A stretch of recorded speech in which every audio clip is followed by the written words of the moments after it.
Hi,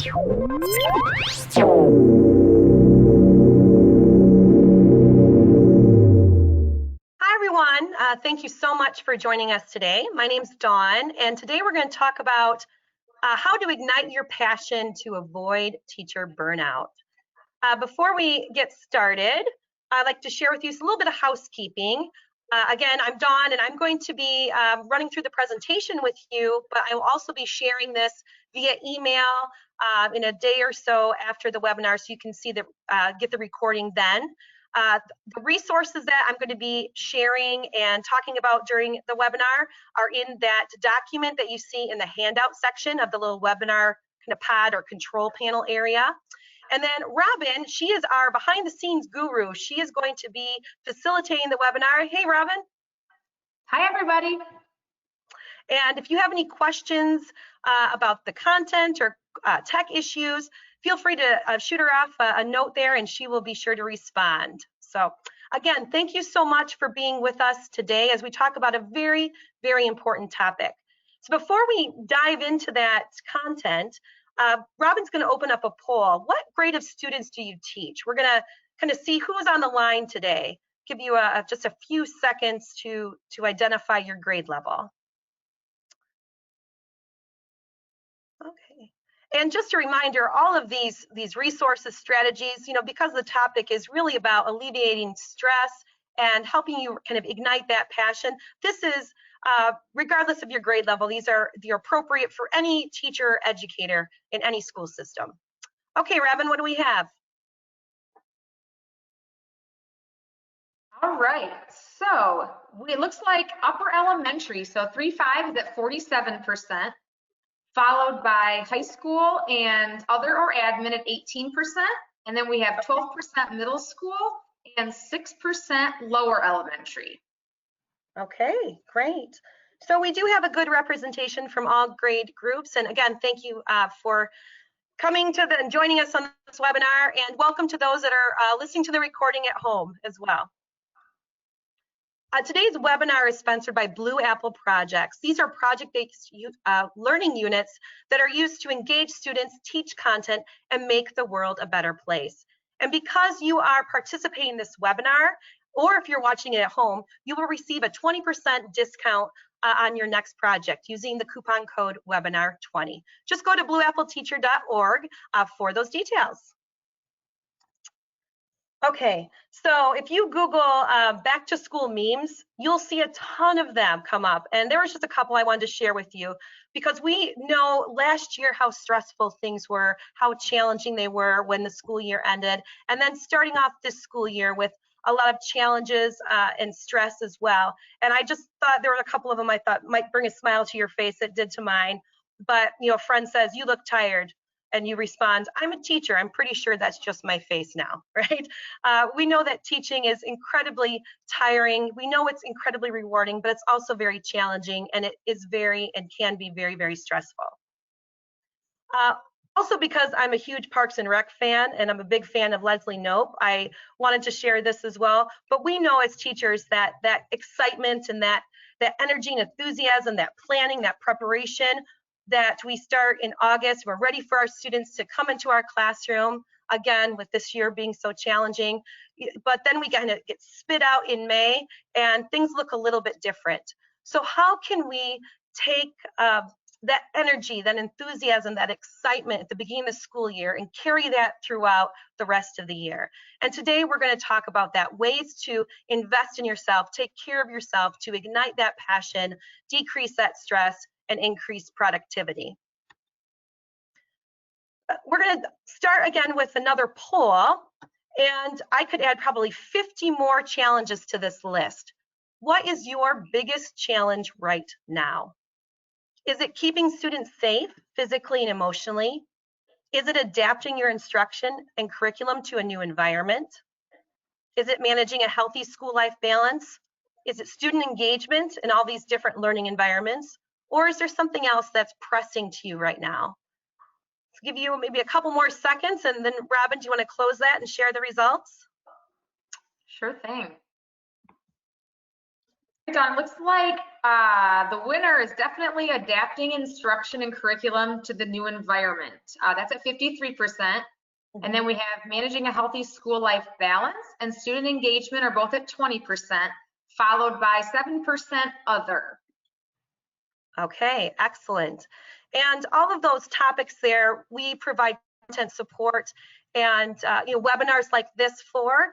Today we're going to be focusing on that managing a healthy school life balance as well. But again, we have those resources to touch that adapting instruction curriculum to a new environment, keeping our students safe physically and emotionally too. So we'll talk more about that at the end of the webinar.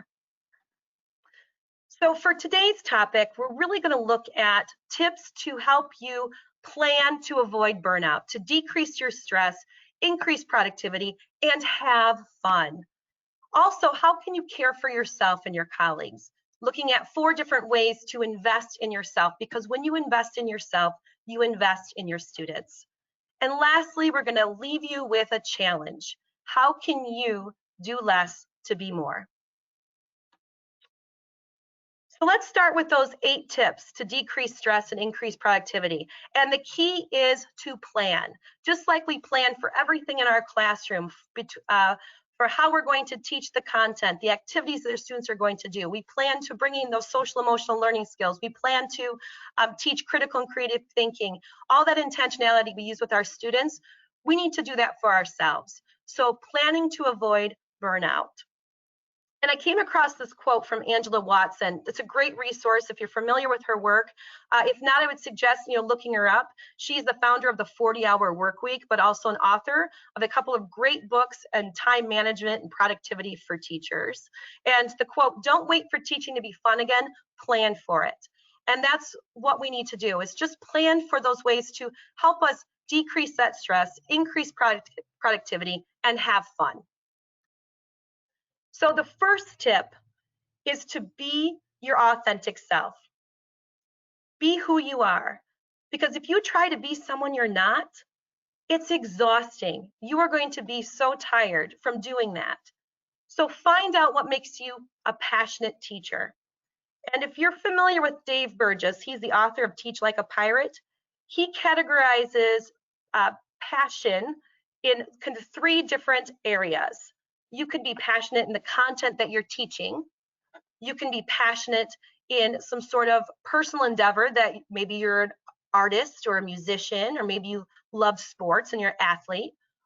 Or you could have passion from your profession, from education. So figuring out what is your passion, what can you bring to the classroom to bring in that excitement every single day? And maybe it will become part of one of the different buckets each time as you go throughout the school year. Maybe sometimes it's going to be your content. Maybe sometimes it's a personal passion you're going to bring in. But just making sure you're identifying what that passion is and using it to give your students kind of that best experience, so they're as excited as you are. So think about a lesson that you left, you're like, wow, man, I rocked that lesson. Well, what was it about that lesson that made you so excited to teach? How can that be used in other lessons? For me, I love everything to do with space. So astronomy was my passion. That's a content passion. And so there are many activities that I would bring in and do with my students to astronomy. But taking that time to reflect on, okay, so this is a content passion, but I know there were other activities that the students were doing that they were really excited about. How can I use that and put that into other lessons that I teach? Second tip to help avoid burnout is thinking about ways to increase your energy. In teaching, time is an obstacle. We can't deny it. But time is also something we cannot replenish. We can't control time. We can control what we do with the time that we have. But let's shift our mindset. Let's consider time is not the enemy, but let's focus on our energy. Because even if you were given 2 more hours in your day, if you were burned out, completely run down, those 2 hours are going to be useless. There's going to be no productivity because you're so tired. So think about your energy. The more energy you have, the more efficiency you're going to have and the more productive you're going to be. So there are many ways that we can increase our energy. So I came up with a list here, and I'm curious, I'm going to do a poll here. Which of those gives you energy? Is it socialization? Is it exercise, that physical activity, games or fun, more restful, quiet things like yoga, watching TV, relaxing on the couch? Or is it completing a purposeful task or project? Give you maybe a second or so to finish. And Robin, if you want to close it up, and we'll see what everyone says. Of course. So looks like all of these give people energy for sure, but exercise, restful things, and completing a purposeful task or project are all even at 41%. And Okay. then socialization and games and fun are both at 12%. Okay, excellent. So when you identify those areas that give you energy, plan to do more of that. Make an intentional point to put that in your calendar, to relax on your couch for an hour every night, if that's what gives you energy. Or exercise, plan for 20 minutes after school, whatever works for your schedule, but putting it on your calendar, you're going to be more accountable and stick to it. So focus on increasing the energy and worrying less about the time you have, but how you use that time in your energy level with the time you have. Along the same lines with time, thinking about your time at school. We have a finite time at school. So how can you use your time at school more effectively? Well, one way to do that is, if you can, try to get an early start. Come into school maybe a half hour, 45 minutes earlier if possible. But don't save any work that's a necessity. Make sure to get that done the day before, because that would be incredibly stressful, because if you run into traffic or something happens with drop off with kids, you're rushing into school, that could be very stressful and start your day off on the wrong foot. So, and also don't do any unpleasant jobs in the morning. The morning time is really for you to just get fired up, get excited, get ready for those kids, maybe review your lesson plans, look around your room, get it organized, get ready to start your day. So really focus on those more pleasant jobs to get you excited about what you're doing that day. And as teachers, we know that we can't always depend on our prep hour. So shifting that mindset and more of like an expectation that you probably won't have your full time, but when you do get that full time for your prep hour, be very happy and excited about it.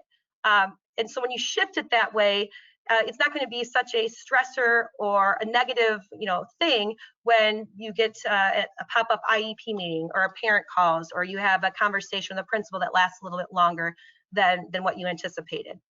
Also think about your prep time as an opportunity to de-stress a little bit. So if you have a few extra minutes, maybe walk around the school, go chat with a colleague for a minute or two, and to use that prep hour in that way as well. And lastly, looking at your schedule during your day, use any extra time that you have, any minutes that you have, maybe in between classes or in between students switching gears, where you can do some quick work. So maybe your students are working independently. You've already gone around, checked on them, made sure everything's going well. If you have a few minutes, sit down your computer and answer a few emails. Or for me, what I always struggled with is I gave exit tickets out almost every day to students to help inform my instruction for the next day. And a lot of times they would pile up. At the end of the day, I would have 150 exit tickets to read through. Where what I could have been doing is, once the students turned them in at the end of the class hour, just quick reading through them, taking about 3 or 4 minutes, and I could get that class done in between classes as the students switch. So finding just those extra minutes during the day to get some of that work done so it doesn't pile up at the end of the day for you. Okay, the fourth step is to, again, plan, but this time plan for working at home. I don't know about you, but I brought my work home every single day in a bag, and I brought it back to work the next day untouched, saving my work for the weekend. And my Sundays became 8 to 10 hour work days. And it was not a very efficient use of my time. I was not very productive throughout the week because I did not plan. So if you do decide to stay late or if you decide to bring your work home, make sure you plan for it. Set yourself boundaries. Identify the tasks that you're going to do. So if you bring work to do home, maybe it's you want to grade lab reports, and limit yourself to a time. I'm going to give myself 2 hours to grade these reports, which means I have to be very selective on the part of the labs that I'm grading. I'm not going to be able to grade everything. So look for those areas that I'm going to be grading, giving the students the feedback on. And to hold yourself accountable to it, put it in your calendar. Ideally, the best thing to do is set this at the beginning of the week. So as on Sunday night or maybe Monday morning, look at your schedule for the week, your work schedule, your family schedule. You know you've got this pack of tests that you need to grade. What day during the week is going to be best time for you to do that? Put it in your calendar, block that time off, set those boundaries, limit that time, so you don't end up working 10 hours over the weekend. When you do work at home, make sure you create enjoyable routines for yourself. Find a comfortable spot to work. Make it a place where you want to go to. Again, setting those boundaries. So we're alleviating any of those Sunday blues, not working all weekend. The fifth tip is to leave school when you should. There is no correlation between the time your car is in the school parking lot to your effectiveness as a teacher. It is okay to leave when the students do. So one way to help you leave a little earlier is what's called the 15-minute strategy. So let's say you typically leave school at 5:30. For 2 weeks, back up your leaving time 15 minutes. So for 2 weeks, you're leaving at 5:15. And then for another 2 weeks after that, back it up another 15 minutes. So now you're leaving at 5 o'clock. Great way to hold yourself accountable is to find someone to do this with you, so you're leaving at the same time. Because that 15 minutes that you were spending at the end of the day, was it really having impact on your student achievement? Was it really necessary for you to have a successful day, tomorrow? So most likely, probably not. So start backing up that time and leaving school at a more appropriate time. And speaking about impact, always choose student impact. Determine what is most important for you to teach. Now, we all have standards that we have to cover. The students need to meet these expectations. But answer these questions. Is what I'm having my students do relevant? Does it matter to me? Does it matter to them? And does this give the biggest gains in achievement in meeting that standard? Because I'm sure there are some activities that you might answer no to that you can scrap, which will save you time and energy. One way to bring kind of that relevancy and that impact and engagement to your classroom is to think about opportunities like project-based learning, where the students are investigating a problem, they're coming up with solutions that matters to them in authentic context while learning the content they need to learn.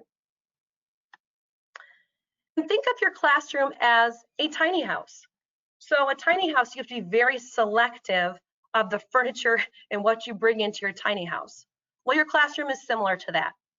Your classroom only has so much space and so much room, so be very selective on the content you bring into your classroom.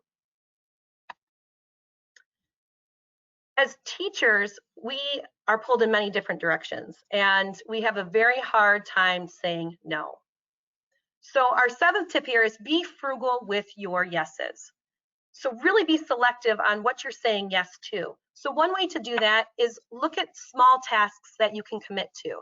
So maybe it is extra recess duty or helping out the bus lane before or after school. Maybe it's helping out at a track meet or a basketball game, doing a concession stand, which it might only be a half hour, 2 hours of your time, but there's no long-term commitment. You don't have to prepare for it. And it still shows that you are a team player, and your colleagues will definitely help you being willing to help out. Be selective with your committee work. So if you do decide to be in a committee, be selective about that committee. Is it something you're passionate about? Does it match or align with your goals? If the answer to that is no, don't join that committee. and make sure that it's the right mix of people. Make sure you're with people that you want to be a part of.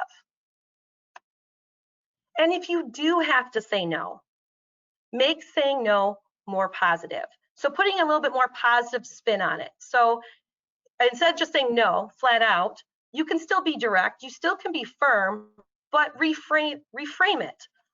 Because my plate is full, I can't say yes.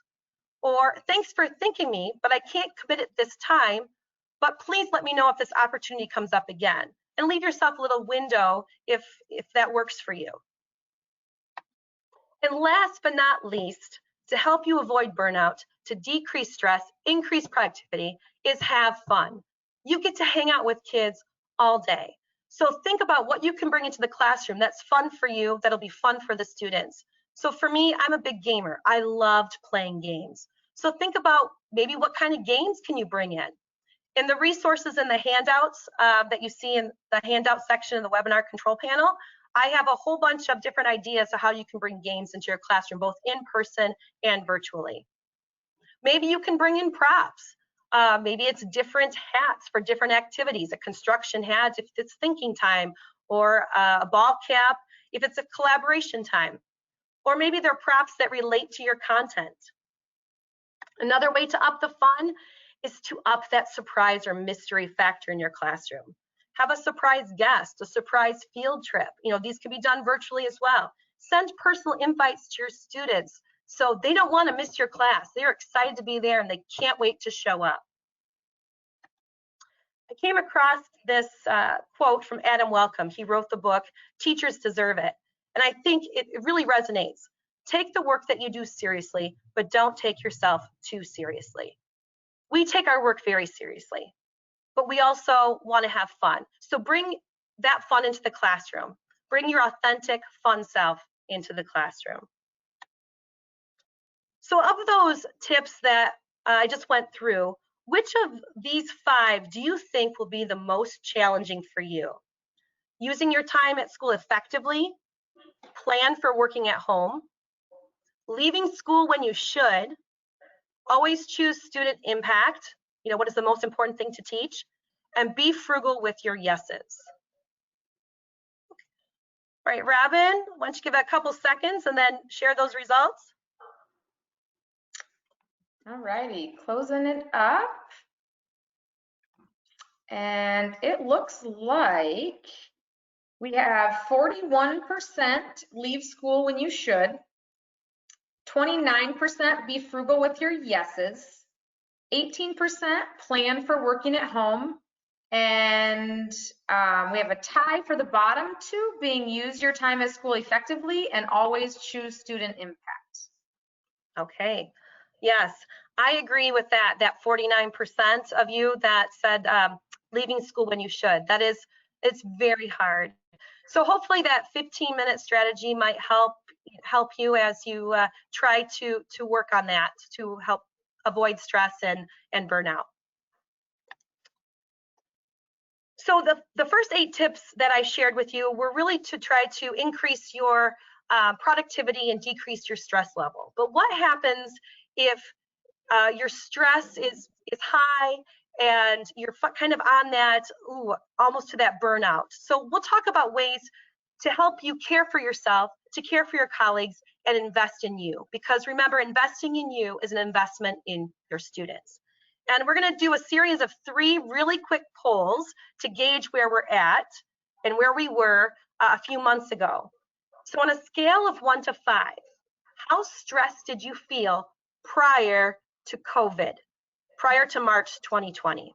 1 being little or no stress, and 5 the most stress. And we're talking about in your teaching students. So Robin, you want to give that just a few more seconds and close that up? Yep. So it looks like prior to March, we had 63% were at a 3. So nobody at a 4 or 5. Okay.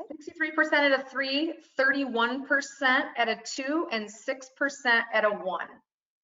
Okay, excellent. Thank you. Okay, next, on the same scale, how did you feel, your stress level in May, right, as you were kind of ending your school year? Give you just a few seconds to respond. All right, Dawn, they're still rolling in, so I'll just give it another second or Okay, so. perfect. Excellent. All right, let's close it out. So the stress level definitely looks like it went up. We have 22% at a 5, 39% at a 4, 22% at a 3, 11% at a 2, and 6% at a 1. Excellent. Well, that 6%, I love to hear your tips and tricks too, for sure. So thank you so much on that. And then we're going to do one more poll, and that's, how are you feeling now in regards to your stress level? All right, looks like it's plateauing. We will share these out. Okay. All right, so stress now, we have the highest is at a 5 with 39%, Okay. followed by 28% are at a 3, 17% are at a 4, 11% are at a 2, and that same 6% are at a 1. Okay. So based on the results here, our number, we went from 22% in May that were at a 5 to 39% at a 5. So that's a significant increase as well. So what happens when you are in such challenging times, you were feeling that stress, and how do we deal with that? And I came across this quote. This is from Jen Alexander, from the author of the book you see there, but she's also a trauma expert, and I thought this was quite poignant. You can't positive pants or grit your way up out of a pandemic.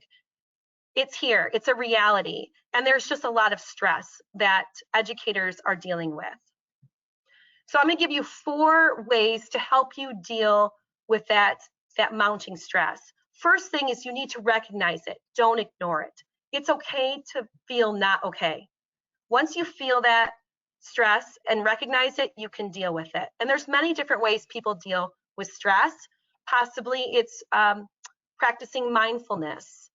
Breathing meditation exercises is very effective for a lot of people. Maybe it's exercise. Maybe it's journaling, writing down your feelings or writing down things you're grateful for. But remember, anything that you're doing to deal with that, we need to plan for it, make it intentional, put it on your calendar to make sure you're doing to help you deal with it. Again, investing in yourself, you're investing in your students. Another way to help you alleviate that stress and deal with that stress is to slow down and then move. So plan on doing less to leave yourself energy. So looking at your list, you are never going to cross everything off your list every day. You're always going to have more to do than time you have to do it. So will those 5 things on your list matter? So make sure you stop before you completely become run down. Because if you're run down, you have nothing to give when you get home. You have no energy. So stop before you become run down. And then move. Try doing some big muscle movement, jumping, throwing, skipping even, followed by some more gentle, kind of relaxing muscle movement, stretching, maybe going for a walk, or yoga is a great way, all while focusing on that breathing. And we know that it's always better when we're together. So reaching out to the support group at your school, your colleagues, check in with each other. Ask the questions, what do you feel? What do you need? How can I help you? Stay away from those toxic complainers. Make sure you set up the time to socialize with those supportive people around you, and make sure that you're supporting and affirming each other. Doing this at staff meetings as shout outs, writing thank you notes to each other, and asking students to write affirmations to colleagues is a great way to support and affirm. And lastly, choose your own professional growth. You know what you need as a professional. So choose what matters to you. What are you passionate about? What do you want to learn more about? Find like-minded educators. Be creative in where you find that professional growth. It doesn't always have to be these day-long workshops and these conferences, because that we know that's not financially or logistically feasible. Take a look at ed camps, book studies, Twitter chats, webinars like this. You chose to be here today or listen to this recording. You're choosing your professional growth. And share what you are doing. Teachers want to hear from you. And I'm going to skip that because of time, so I'm going to leave you with a challenge. How can you do less to be more? And here's a few questions to think about, which I have on the resource guide here. You know, the one question here that I like to ask this one for myself every day. If I could only do 3 things today, what would it be? And then looking at those 3 things, making sure that those 3 things have the highest impact on student growth or student achievement. Give yourself permission to fill in that blank. What are you going to give yourself permission to do? And again, thinking about that question, how will you do less to be more? Thank you so much for tuning in today. I really appreciate the time you took. If you liked what you heard, tell your administrator, tell your colleagues about us, and we can come to your school either in person or virtually, and we can talk to you about topics such as what we learned about today, but really any topic you're interested in, you know, choosing that professional growth, your path, customize it to meet your needs. We also are offering a Return to Learn workshop series on 3 of the hot topics right now in distance learning and engagement and social emotional learning. Again, I'll send out an email with more information on that, but if you go to blueappleteacher.org, all that information will be there as well. And I'm going to leave you with this challenge, little competition contest. Tell me how you will do less to be more. The first 5 teachers to email me will receive a $5 Starbucks gift card. And my email's right there. But again, I want to thank you for everything that you do every day. I wish you the best this school year, and take care. Bye, everyone.